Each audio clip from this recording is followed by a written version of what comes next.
whole criticizing it because it's kind of like, it really is. There's no bones about that. Like, you're not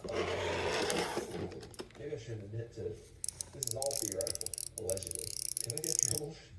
Whatever. Statute of limitations, I'm sure. So anyway, I got the shoe. It was close. You know, I now know much better. I can clock a fake triple S, like you would believe. But I got my time with it. It was cool. And eventually, as I've talked about on the channel, I got the real thing. It kind of was like a gateway for me into actually purchasing a luxury collection. Like actually seal out of luxury collection. And I've read some articles that are basically saying like some luxury groups see that as a way in for people. Like there was some figure that they spend like hundreds of $1 million on advertising LVMH, for instance, but only 45 fighting authentication fakes. To me, that's still a large number, but it just goes to show that maybe they don't put as much investment into fighting fakes as they could, and maybe that's part of the reason is they see it as like a little bit of a gateway. But I do think they need to be a little bit more afraid, but I mean the fashion industry in general, because I think A, people are fed up with paying the prices, and B, even if they're not actively seeking out a fake, fakes will come to them anyway. So I'm a person who buys a lot of stuff on resale. I spend a lot of money on Grail. But, you know, eBay, other sites too, StockX. And I've noticed, like, I've had a number of run-ins, obviously, with fake items through using these platforms. And I guess I'm just coming to a place where I'm getting kind of exhausted by it. I do my due diligence, and still, I'll tell another story. Obviously, that Triple S pair I sought out. But I've also purchased a pair of Balenciaga pants from that same collection, the 2017 collection, with the intent to buy real. I bought them actually from Zen Market, so they were like Yahoo Japan, right? And I got them in. I thought they were great quality. They were really cool. Wore them for a bit, whatever. They were a little bit big for me. So eventually I decided to sell them, get a smaller pair. When I put them on Grailed, they denied it. They said they were fake.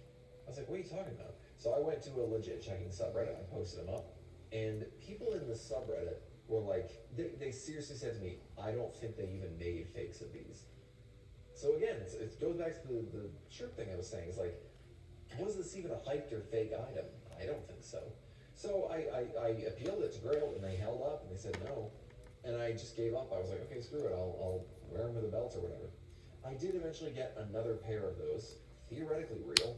And I listed them again on eBay because I knew Grail was just going to flag it. But after doing the legit check, I still thought they were real. I got a real pair in. They were basically the same. There was one dot on like the name tag, or the brand tag, like a little white dot. And I always thought that was weird, but I just thought it was a flaw. It happens. Anyway, I sold it to someone through eBay. They got it in, and they said, this is fake.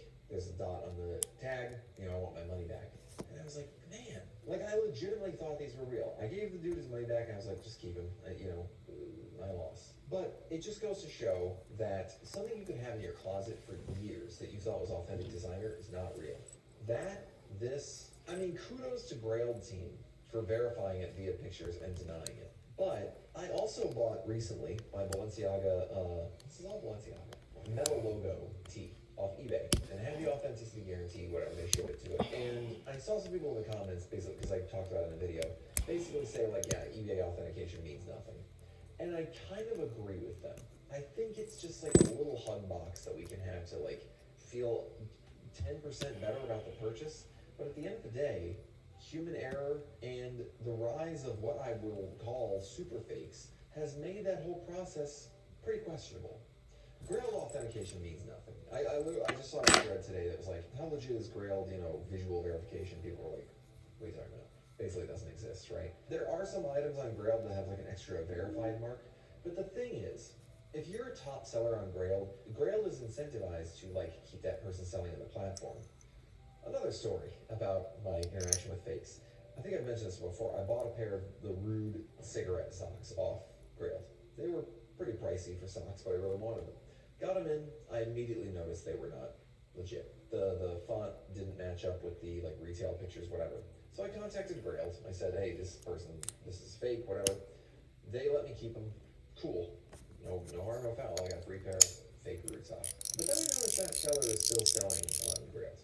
And I think they may have listed the same pair of socks up again. They had like hundreds of transactions. They were a trusted seller or whatever.